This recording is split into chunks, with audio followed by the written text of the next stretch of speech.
Are you ready to check in on your tarot?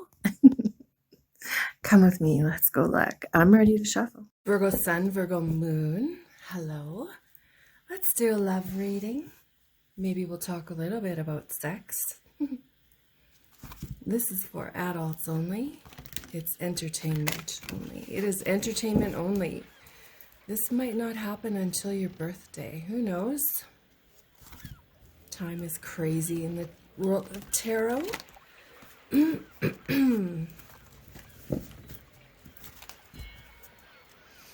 Let's call in Archangel. For Virgo, let's call in Archangel Ariel, the kind and compassionate earth spirits of the north, to start this reading.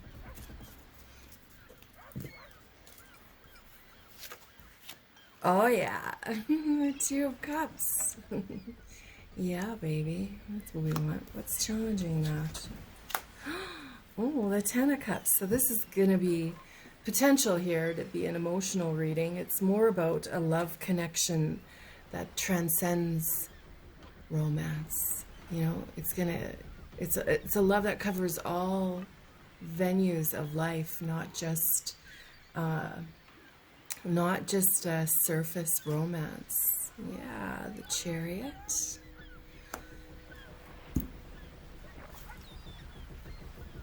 Renewal.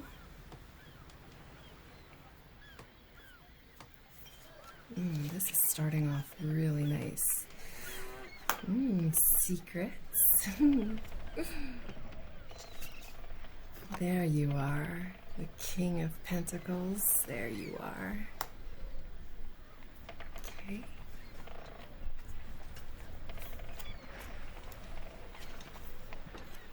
There's some conversations coming here. All right.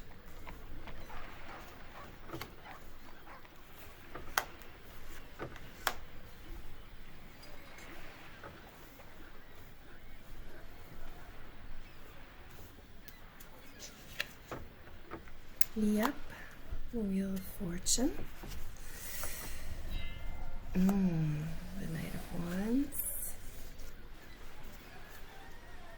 Release. Angel Azrael.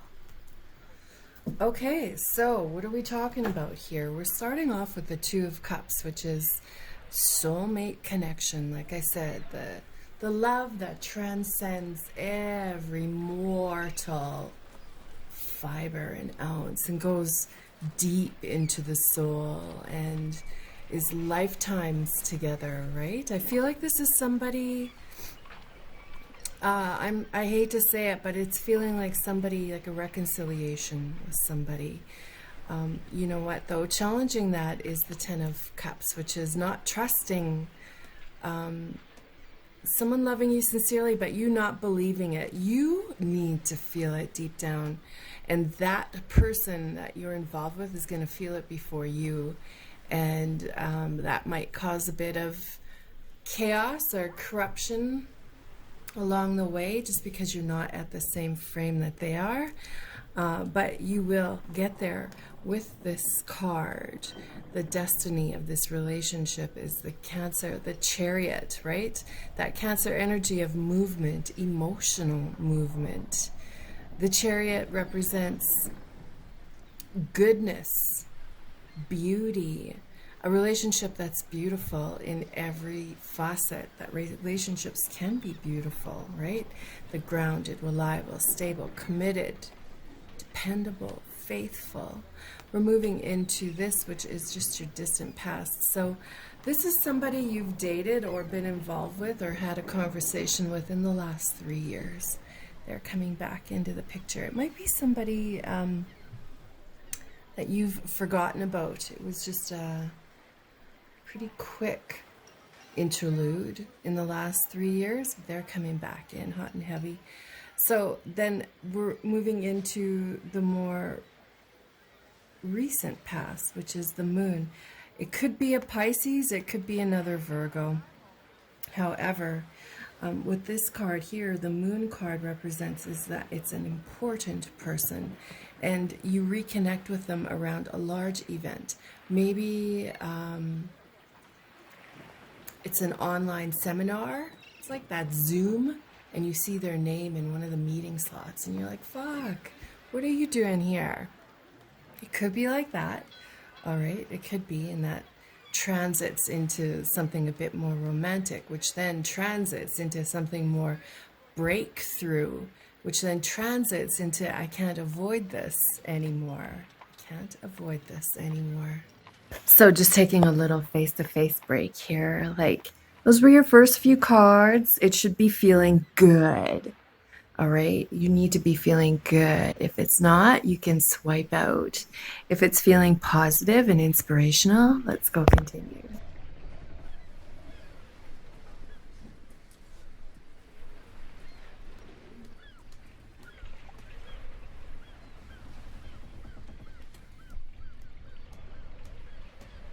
So the King of Pentacles shows up as futuristic, right?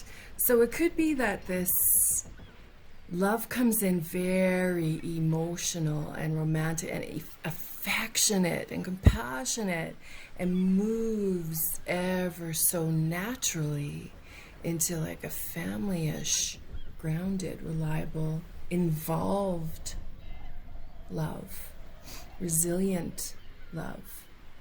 The King of Earth, this could be you, this King of Pentacles. You know, the one that the person people want to be around, right? Generous, professional, responsible, successful.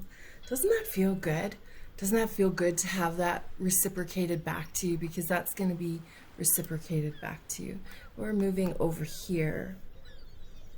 The Knight of Swords. So the Knight of Swords is ambitious, driven, on a mission. So you're going to meet somebody who has the same ambitious drive as you do.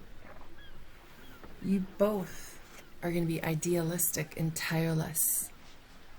Maybe within 3 years you two start a wedding planner business or a party event, some kind of new wave of how people are going to celebrate. Maybe that's something the two of you connect with. Impose on each other and grow it and nurture it and grow it into a very successful business. And then we move into the influence around this connection, which is the Wheel of Fortune, right? Archangel Michael shows up right when you need the energy of the masculine to kick in. So I don't mean male, I mean masculine. You could take it as male, but masculine is when everything is solidified or electrified. You know, there's that spark of sudden movement forward. That is usually Archangel Michael.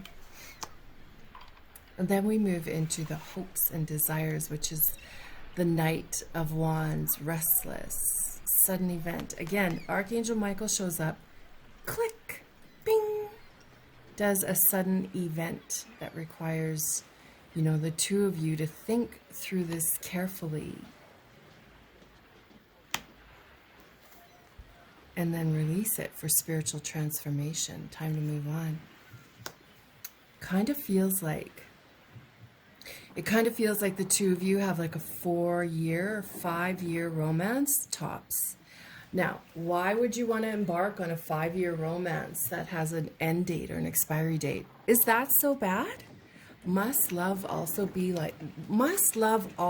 lifetime? Must it? Must it always be lifetime? Can't we have like 6 5-year romances? Imagine the structure and celebration and recognition in 6 5-year romances over the next 30 years. Does that sound breakthrough to you, or does that sound like missing relevant connection?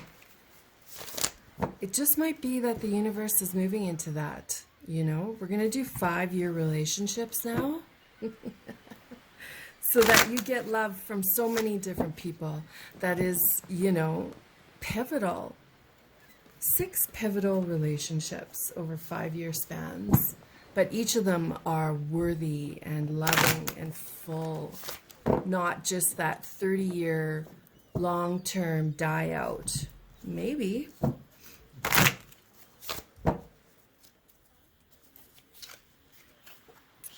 The sacral chakra, which is your creative genius. It also is your sexual organs.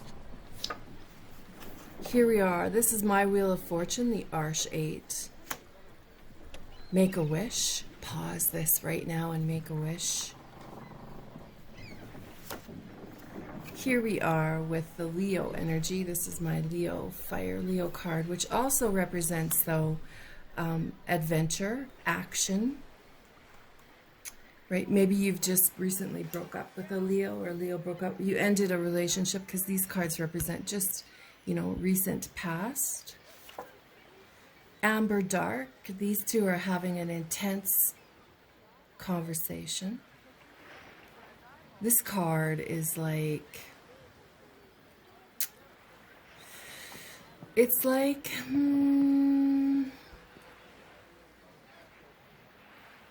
maybe it's like the Queen of Swords. Maybe it's having that deep conversation that matters, right? That is not emotional based. It is logic based. Are we doing this? Are we doing this? That conversation. Ten of Cups. The Ten of Cups here is doubling up, so that's definitely, these two cosmic weirdos love pleasuring each other. They love giving each other materialistic gifts.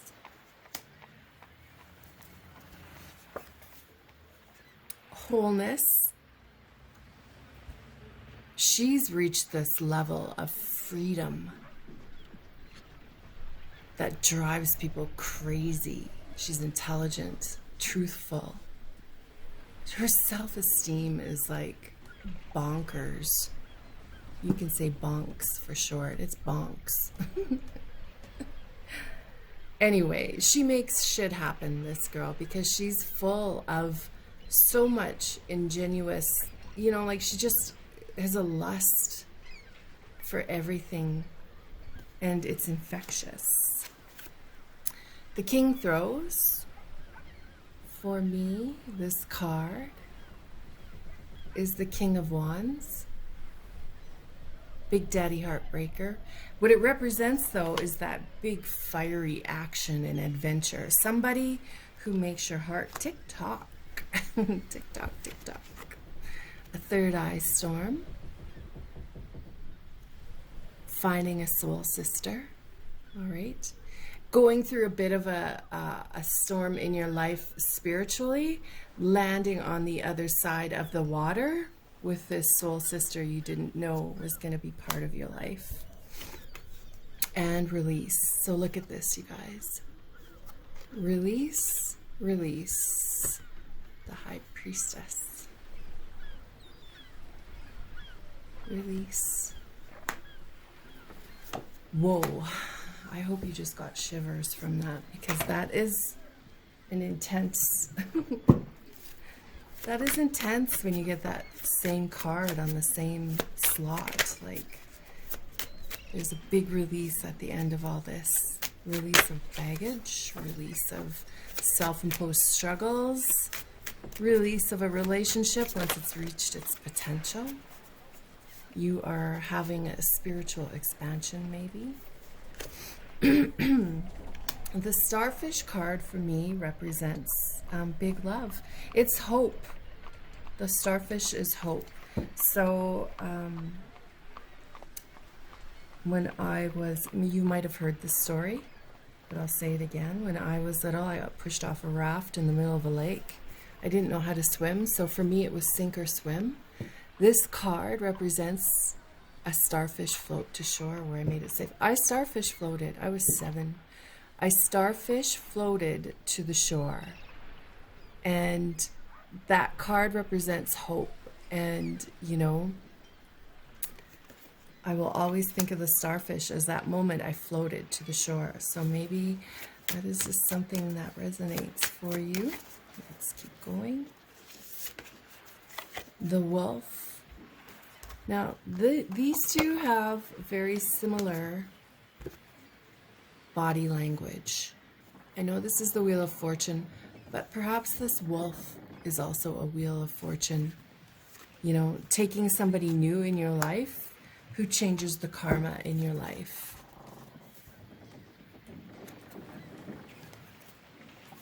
The Elephant. So again, these cards here, the Elephant, this is a fire card.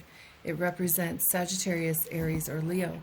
But what the Elephant is here is carrying this light in a dark hallway, right?